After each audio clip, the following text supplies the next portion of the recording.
My dad ripped my phone out of my hands so hard. It nearly sprained my wrist, then started going through my texts right in front of me. When I tried to grab it back, he shoved me away. When I stood frozen, he stared at me and said, "You were supposed to be mine." I didn't say a word. That was 2 years ago. Yesterday, I got a voicemail of him crying so hard I couldn't understand a word. Ever since I was a child, I knew there was something off about my family, especially my dad. I was 7 when I noticed him staring at me in a swimsuit for the first time. I didn't know what it meant, but I knew it made me feel uncomfortable. So after that, I did everything I could to put distance between us. Whenever my mom left us alone, I'd try and sit as far away from him as possible. Or whenever we were in the car, I always insisted on sitting directly behind him instead of in the passenger seat, saying it made me carsick otherwise. My plan was working seamlessly until I turned 14 and hit puberty, because that's when me and my dad actually started getting close again. He started buying me things and gave me my own space. This went on for a year, which was long enough to make me believe that he was just overprotective when I was a child. We were spending all our time together,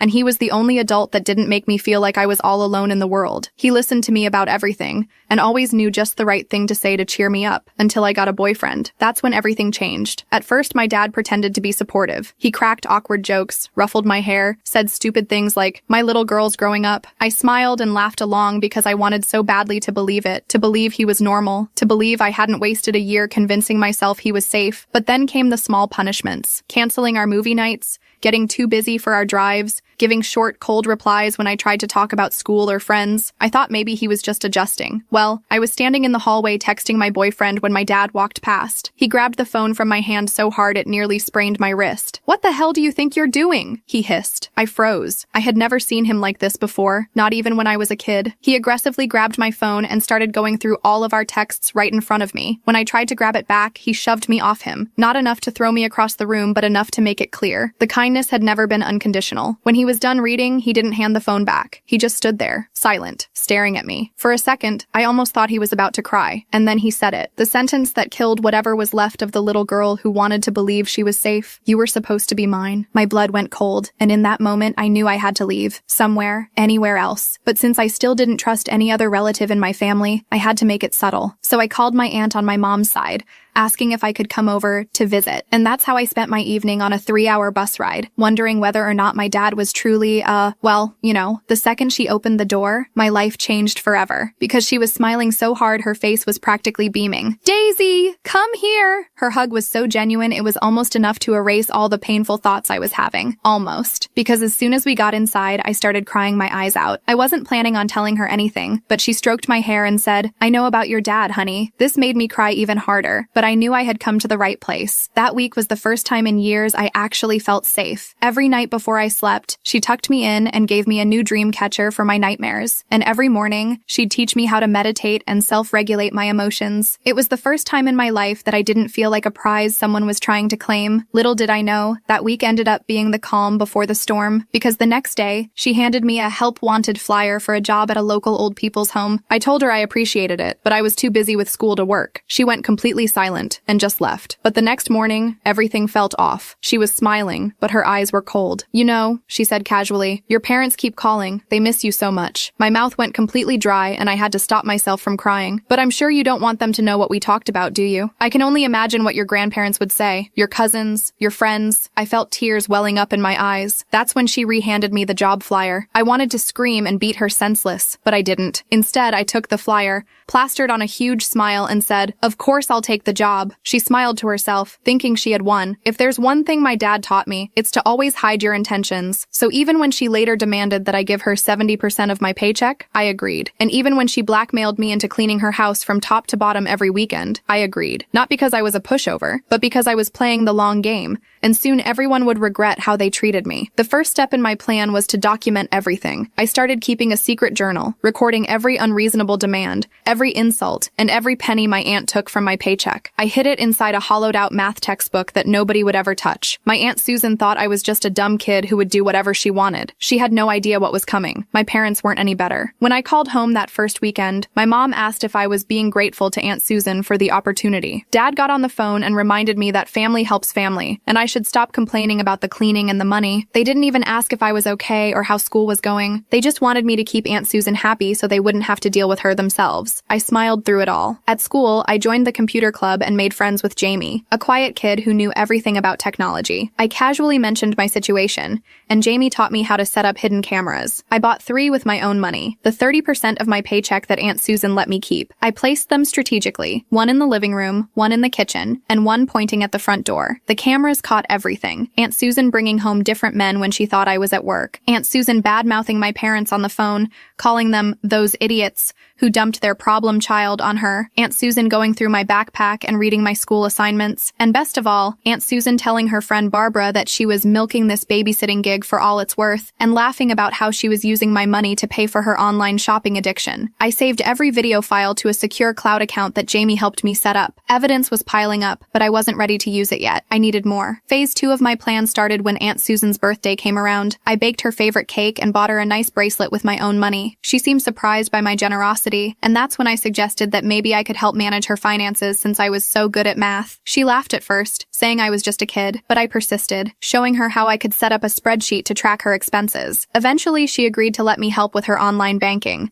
mostly because she was lazy and hated doing it herself. That's when I discovered Aunt Susan was deeply in debt. Credit cards maxed out, late payments on her car, and even a second mortgage on the house that my grandparents had left her. No wonder she wanted 70% of my paycheck. She was drowning financially, and I was her life raft. I started phase 3 by being even more helpful. I offered to pick up her mail and sort her bills. I volunteered to clean the entire house, not just on weekends. I even started cooking dinner most nights. Aunt Susan was thrilled with how mature I was becoming. My parents called to say how proud they were that I was finally growing up and being responsible. None of them realized I was gathering more information with every bill I opened, every drawer I organized, and every conversation I overheard. By month 3, I had enough dirt on Aunt Susan to bury her, but I still wasn't ready to make my move. I needed to be patient. The perfect opportunity came when Aunt Susan mentioned that her boss, Mr. Michael, was coming for dinner to discuss her potential promotion. She was nervous and asked me to help make everything perfect. I agreed enthusiastically. I cleaned the house until it sparkled. I prepared an amazing meal using a recipe I found online. I even set the table with the good china that Aunt Susan never used. She was impressed and actually thanked me, something she rarely did. When Mr. Michael arrived, I was polite and charming. I served the food and then excused myself to study in my room. But instead of studying, I monitored the hidden camera feed on my laptop. Aunt Susan was in full performance mode, taking credit for the clean house and the delicious meal. She even claimed that she had been mentoring me and turning me into a responsible young adult. Mr. Michael seemed impressed. That's when I implemented the next part of my plan. I had earlier placed an envelope on the coffee table, labeled Susan's financial records in large letters. During dinner, I had positioned it just within view from the dining room. As I watched on my laptop, Mr. Michael noticed the envelope and asked about it. Aunt Susan tried to dismiss it, but Mr. Michael, being nosy, picked it up when she went to the kitchen for dessert. Inside were copies of Aunt Susan's credit card statements, showing large purchases from luxury stores on company days when she had called in sick. There were also printouts of emails where she had bad-mouthed Mr. Michael to colleagues. I had carefully selected what to include, nothing that would destroy her completely, just enough to damage her chances at the promotion. Mr. Michael's face changed as he read through the documents. When Aunt Susan returned, he made an excuse about an emergency and left quickly. Aunt Susan was confused until she saw the open envelope on the table. Her scream of rage echoed through the house. She burst into my room, waving the papers and accusing me of sabotaging her. I put on my most innocent face and asked what was wrong. She couldn't prove I had done anything deliberately. After all, I was just an irresponsible kid who had carelessly left some papers out, right? That's what she had been telling everyone about me. The next day, Aunt Susan didn't get the promotion. She was furious and took it out on me, demanding that I now give her 80% of my paycheck and clean the house daily. I agreed with fake tears in my eyes. My parents called that weekend, and when I tried to explain what was happening, they told me to stop being dramatic and be grateful for everything Aunt Susan was doing for me. That's when I decided it was time for phase 4. I compiled all my evidence, the videos, the financial records, the nasty texts Aunt Susan had sent about my parents, and prepared 3 separate packages, one for my parents, one for Aunt Susan's workplace, and one that I would keep as insurance. I waited until Aunt Susan was at work, then called my parents and told them I needed to talk about something important. They sighed and said they were busy, but I insisted. I emailed them the first package of evidence while we were on the phone. I heard their shocked gasps as they opened the videos and documents. For once, they were speaking speechless. There's more, I told them calmly. And if you don't help me get out of here, Aunt Susan's boss will receive his package tomorrow. My dad started yelling about family loyalty, but my mom was quieter. She had seen enough to know this was serious. I explained my terms. I wanted to move back home. I wanted an apology from both of them for abandoning me, and I wanted them to confront Aunt Susan about her behavior. They agreed reluctantly. My mom drove up the next day to get me. Aunt Susan came home early and found us packing my things. She started screaming about ungrateful brats and threatened to call the police for the cameras I had installed. That's when I calmly showed her the third package, the one with evidence of her bringing strange men into a house where a minor was living, her financial fraud, and her workplace misconduct. You can call the police, I said quietly, but then I'll have to show them all of this. The look on her face was priceless. For the first time, she saw me, really saw me, not as a pushover kid, but as someone who had been playing her all along. My mom stood by, shocked at both the evidence and my transformation. As we drove away, my mom kept glancing at me nervously in the rearview mirror. She asked if I had really planned all of this from the beginning. I just smiled and looked out the window. The game wasn't over yet. My parents still didn't understand that their betrayal was just as bad as Aunt Susan's. They thought bringing me home was the end of it. They had no idea that Phase 5 was just beginning. Phase 5 was simple. Make them all pay. Not just Aunt Susan, but my parents too. They thought they were rescuing me, but they were just as guilty. They had sent me to live with her in the first place. They had chosen their careers over me. And when I tried to tell them something was wrong, they never listened. I spent the first week back home playing the traumatized victim. It wasn't hard. I cried at random times. I jumped when doors closed too loudly. I picked at my food. My parents walked on eggshells around me,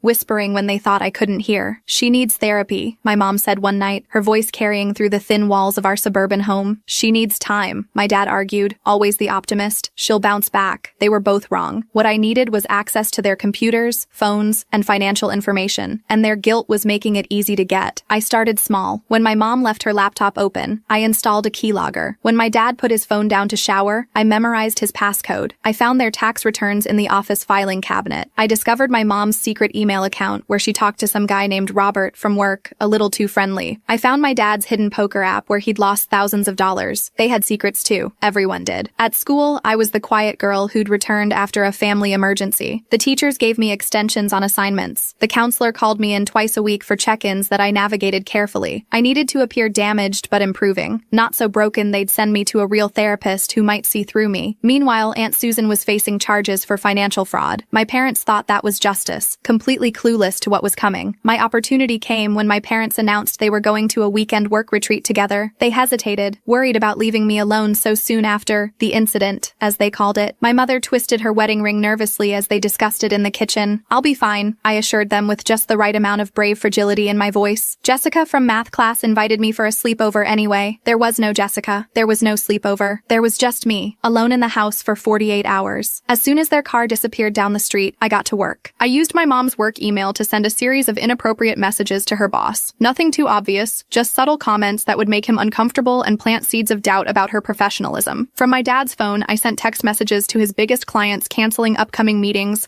citing personal issues. I accessed their joint bank account and scheduled several large donations to random charities for the following month when they wouldn't be paying close attention. Small disruptions. Nothing catastrophic. Not yet. The real target was still Aunt Susan. She was out on bail, awaiting trial. Her reputation was already in tatters, but I wanted more. I wanted her to feel what I felt, betrayed by the people who were supposed to protect her. I created a fake email account pretending to be her lawyer. I sent messages to all her friends detailing her confession to the crimes and more, things she hadn't even done. I made it sound like she was blaming them, saying they had put pressure on her to maintain her lifestyle. By Sunday night, her phone would be exploding with angry former friends. When my parents returned Sunday evening, I was curled up on the couch with a book, the perfect picture of recovery. The lamp cast a soft glow that hid the cold satisfaction in my eyes. "How was your sleepover?" my mom asked, setting down her overnight bag. I told her it was nice to feel normal again. She smiled, relieved. They had no idea what was coming. Over the next few weeks, the chaos I'd created began to unfold. My mom was called into a meeting with HR about her inappropriate communications. My dad's clients were angry about the canceled meetings. Their bank called about the unusual donation activity. They were confused, stressed, arguing late into the night. I would lie awake listening to their heated whispers, a small smile playing on my lips in the darkness. "Someone must have hacked our accounts," my dad insisted, his voice rising in frustration. "They changed all their passwords, not realizing I was watching every move. New passwords meant nothing when I had access to their devices. Aunt Susan's preliminary hearing was approaching. My parents asked if I wanted to attend. I said yes, my voice small but determined. They thought I wanted closure. What I wanted was to watch her face when the next part of my plan activated. The night before the hearing,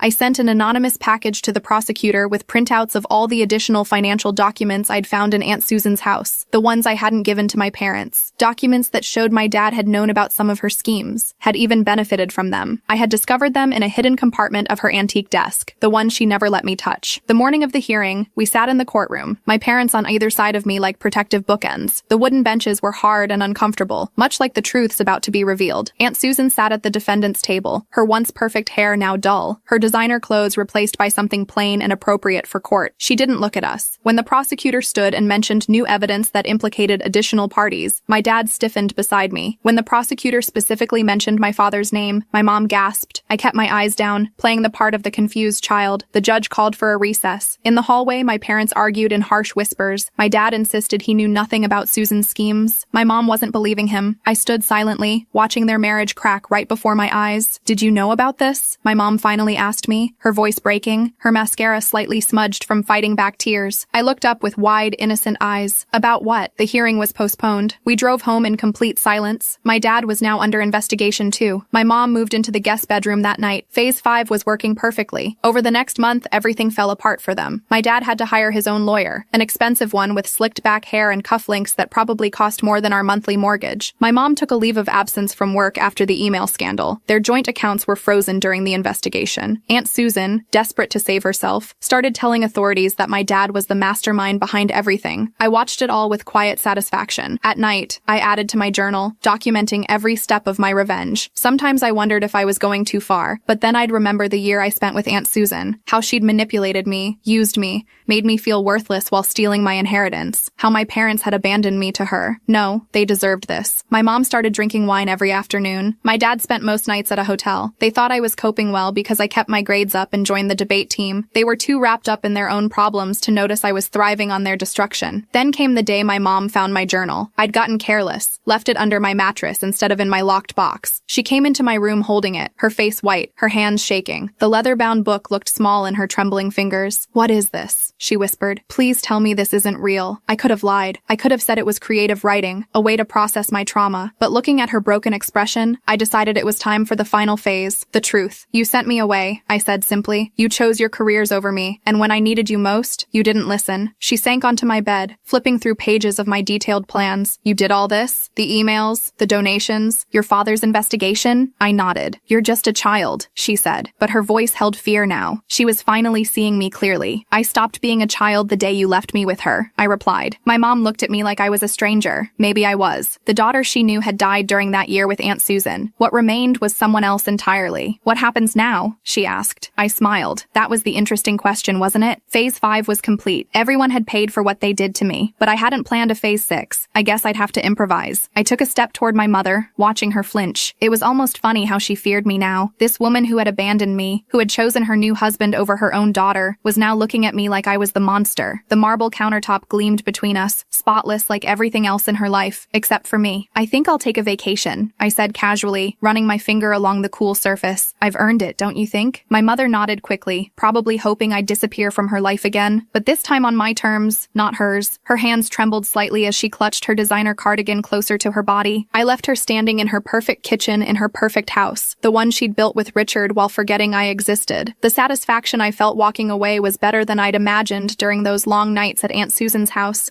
staring at the water-stained ceiling, wondering why I wasn't enough. 3 months later, I was sitting on a beach in Florida. The sun felt good on my skin, and the sound of the waves helped quiet my mind. My phone buzzed with a text from Casey, my only real friend from college who knew nothing about what I'd done. She'd stood by me through my darkest days, never questioning why I sometimes disappeared into myself. "How's the vacation going?" she asked. I smiled and sent back a beach selfie, my sunglasses hiding the coldness that had settled permanently in my eyes. I didn't tell her that this wasn't just just a vacation. This was me figuring out phase 6. My revenge had been perfect. Dad lost his job after I anonymously sent evidence of his embezzlement to his boss. Richard's political career ended when those photos of him with his intern leaked. Mom's social standing crumbled when her friends discovered she'd abandoned her daughter. And Aunt Susan, well, she wouldn't be hurting any more children after what I did. The recordings I'd secretly made during my visits were enough to ensure that, but something felt unfinished. They had all paid, but they still didn't understand what they'd created when they broke me. They thought I was done. That's where they were wrong. I scrolled through my phone to the folder labeled Insurance. Inside were more secrets, more evidence, more ways to destroy them if they ever came after me. But maybe there was another use for it all. My laptop pinged with an email notification. It was from my mother, the first contact since our confrontation. The subject line read simply, "Please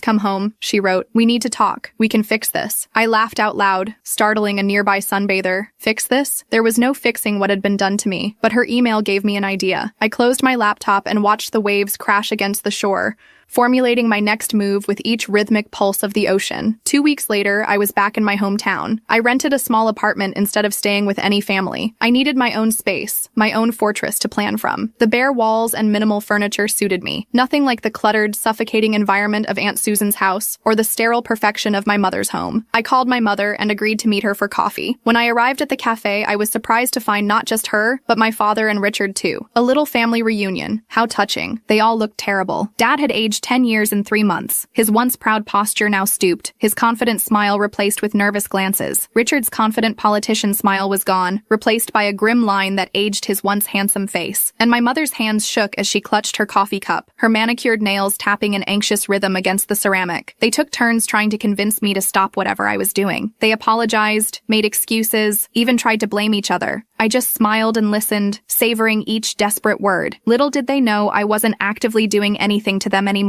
Their own guilt and fear were doing all the work for me. "I forgive you," I said finally, watching their faces light up with hope like starving people offered a feast. But forgiveness doesn't mean forgetting. I laid out my terms. Dad would pay for my college tuition that he'd promised years ago. Richard would use his remaining connections to help me get an internship at a good company. Mom would tell the entire family the truth about leaving me with Aunt Susan. They agreed quickly, probably thinking they were getting off easy. Little did they know, Phase 6 wasn't about more revenge. It was about using them to build my future while they lived in fear of what else I might do. Aunt Susan called me a week later. Her voice was small and frightened on the phone, nothing like the authoritarian tone she'd used when I lived under her roof. "The police came by again," she said. "Someone keeps reporting me for things I didn't do." I made sympathetic noises while smiling to myself. The anonymous tips I'd been sending weren't enough to get her arrested, just enough to keep her paranoid and under scrutiny, just enough to make her feel what I felt. Always watched, always judged, never safe. "That's terrible," I told her. "Maybe you should move away, start fresh somewhere else." She took my advice, selling her house at a loss and moving to another state. Another small victory. I imagined her packing up her things, looking over her shoulder, wondering if she was being watched, just like I used to do. By Christmas, I had everything I wanted. A good internship thanks to Richard, tuition paid by Dad,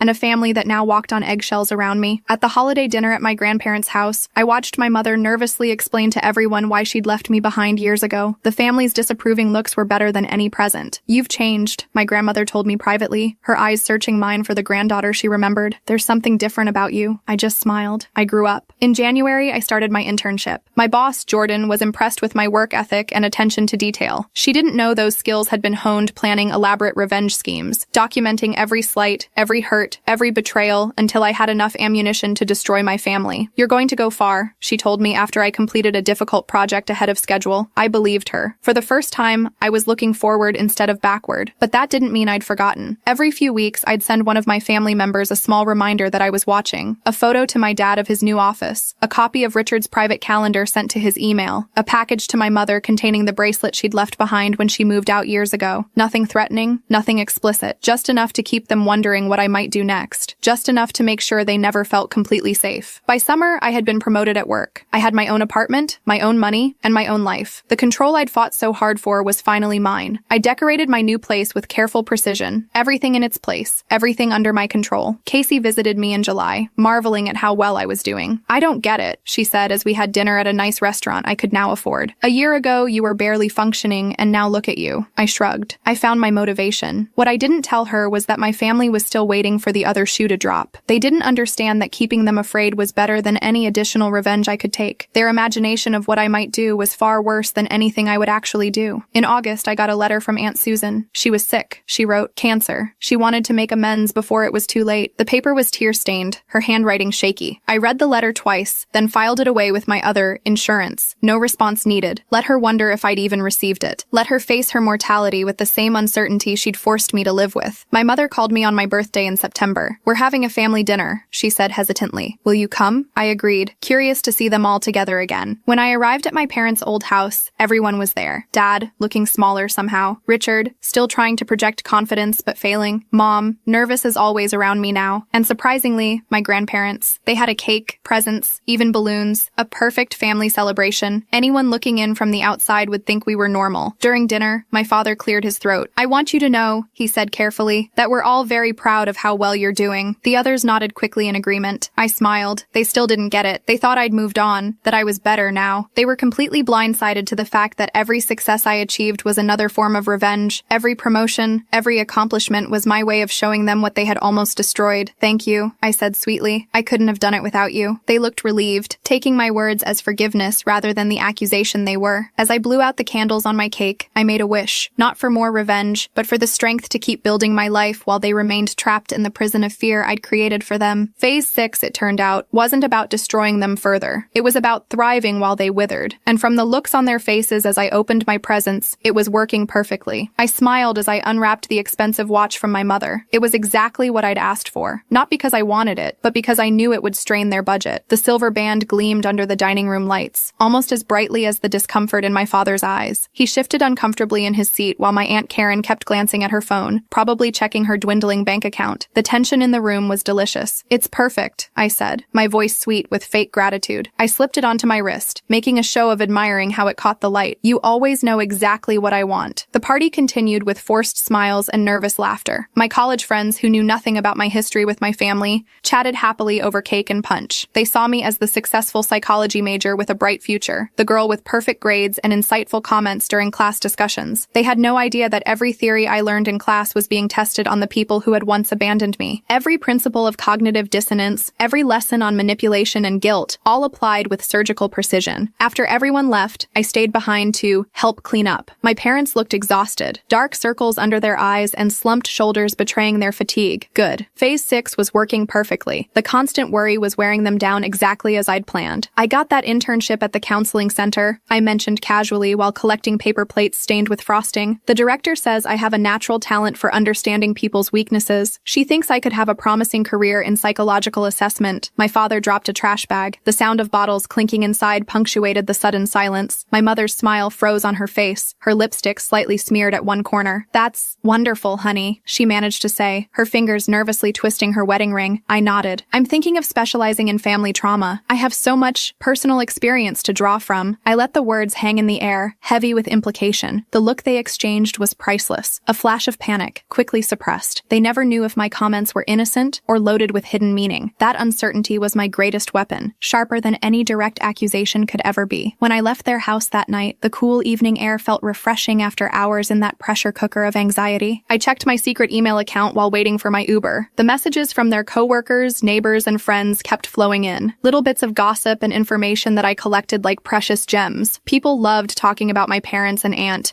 especially after I'd planted those carefully crafted rumors. A suggestion here about my father's financial troubles, a hint there about my mother's drinking problem that didn't actually exist. My apartment felt peaceful compared to the tension at my parents' house. The silence welcomed me like an old friend. On my wall hung a large corkboard with photos, notes, and timelines, my roadmap for the next phase. Red string connected certain events, blue sticky notes marked completed tasks. I'd learned that revenge wasn't just about big dramatic moments. It was about the slow, constant pressure that eventually breaks people, like water torture, one drop at a time until sanity cracks. The next morning, I visited Aunt Karen at her workplace. She managed a small clothing boutique that was struggling to stay open, the racks of last season's fashion testament to her failing business acumen. I brought coffee and muffins, playing the role of the loving niece. The bell above the door announced my arrival, and her initial smile quickly turned wary. "Business looks slow," I observed, watching her face fall as I handed her the paper cup. The store was empty except for a bored-looking cashier scrolling through her phone. "It's just a temporary slump," she insisted, straightening a display of scarves with trembling hands. I nodded sympathetically. Must be hard after those customer complaints online. Her head snapped up. "What complaints?" I feigned surprise, widening my eyes just enough. "Oh, you haven't seen them. There are dozens of one-star reviews about rude service and overpriced items. I assumed you knew." She didn't know because I'd only posted them last night, using different accounts and IP addresses. I'd spent hours crafting believable complaints, each one specific enough to seem legitimate. By tomorrow, her boss would see them too. "I'll help you look into it," I offered kindly, touching her arm in a gesture of support. My father called that evening, his voice strained. He'd been passed over for a promotion again, the third time in 18 months. I expressed sympathy while secretly checking off another item on my list. The anonymous email I'd sent to his boss suggesting he couldn't handle pressure had worked perfectly. I'd included just enough details about his anxiety issues to seem like a concerned colleague rather than a saboteur. My mother was struggling too. Her book club friends had slowly stopped inviting her to events. They'd all received different versions of stories about things she'd supposedly said about them. None of it was true, but doubt spreads faster than truth. Like a virus, suspicion needs only the smallest entry point to infect a relationship. 2 months after my birthday, I invited them all to dinner at my apartment. They came, of course. They always came when I called, desperate to stay in my good graces. I watched them file in, each looking more defeated than the last. My apartment was spotless, my outfit carefully chosen to show success without flaunting it. The table was set with the fine china I'd bought specifically for this occasion. I served a meal that cost more than they could afford these days. Imported cheese, prime cuts of meat, wine that cost more than my father's daily wage. "How are things at the store, Aunt Karen?" I asked innocently, refilling her wine glass for the third time. She looked down at her plate, pushing around a piece of roasted asparagus. "I've been let go." "And Dad? Any news about that promotion?" He shook his head, the overhead light reflecting off his thinning hair. "Mom, how's the book club?" She murmured something about being too busy lately, her once confident voice now barely audible. I nodded sympathetically while satisfaction bloomed inside me. They were crumbling, just as I'd planned. The best part was that they had no proof I was behind any of it, just their growing suspicion and fear, the nagging sense that their misfortunes weren't coincidental. After dinner, I showed them my acceptance letter to a prestigious graduate program. Their congratulations sounded hollow. They knew that with each success, I grew stronger while they weakened. The power dynamic had completely reversed from my childhood. "I've been thinking about family a lot," I said, pouring them more wine. "About how important it is to have people you can trust." They nodded eagerly, desperately hoping I was offering forgiveness. "It's sad how easily trust can be broken," I continued, "and how impossible it is to truly rebuild it." Their faces fell in perfect unison, hope extinguished like candles in a sudden draft. Later that week, I ran into my father's boss at a coffee shop. It wasn't a coincidence. I'd learned his schedule months ago. I'd been accidentally bumping into him every few weeks, building rapport. We chatted casually until I mentioned my father's name. His boss frowned, coffee cup halfway to his lips. "Such a shame about those accounting discrepancies," he said. I widened my eyes in fake surprise. "Discrepancies?" He looked uncomfortable, shifting in his seat. "I probably shouldn't discuss it." "Of course not," I agreed. "I'm sure it's all a misunderstanding." But it wasn't. The evidence I'd planted would ensure my father's reputation was permanently damaged. The numbers didn't add up because I'd made sure they wouldn't. By Christmas, my revenge was nearly complete. My parents' marriage was strained to breaking point. My aunt had moved to another city, unable to find work locally after her reputation was ruined. My father was under investigation at work. My mother had lost most of her friends. I sent them all expensive Christmas gifts with cards expressing my love and concern. The guilt those gifts caused was worth every penny. I imagined them opening the packages, wondering if they were peace offerings or reminders of what they'd lost. On New Year's Eve, I sat alone in my apartment, looking at my corkboard of plans. Most items were checked off. My family was suffering, just as I had suffered when they abandoned me. Justice had been served, yet something felt hollow. I'd expected more satisfaction from watching them fall apart. Instead, I felt nothing, empty. The revenge that had driven me for years had consumed everything else. I took down the corkboard and put it in a box. Not because I regretted what I'd done, but because I no longer needed it. They would continue to suffer without my active involvement. The seeds of destruction I'd planted would grow on their own. The next day, I applied for a study abroad program in Europe. It was time to step away and let my revenge complete itself naturally. I didn't need to watch anymore. When I told my parents I was leaving the country, the panic in their eyes was clear. Without me nearby, they had no chance to earn forgiveness they so desperately wanted. They offered to help financially, to visit, to do anything to keep me close. I declined politely. "I need to focus on my future," I told them. 3 weeks later, I boarded a plane with no intention of coming back anytime soon. As we took off, I thought about my family, likely still sitting by their phones, waiting for calls that would never come, hoping for forgiveness they would never receive. Some might call it cruel to leave them in limbo forever. I called it justice. They would spend the rest of their lives trying to figure out if I knew what they'd done,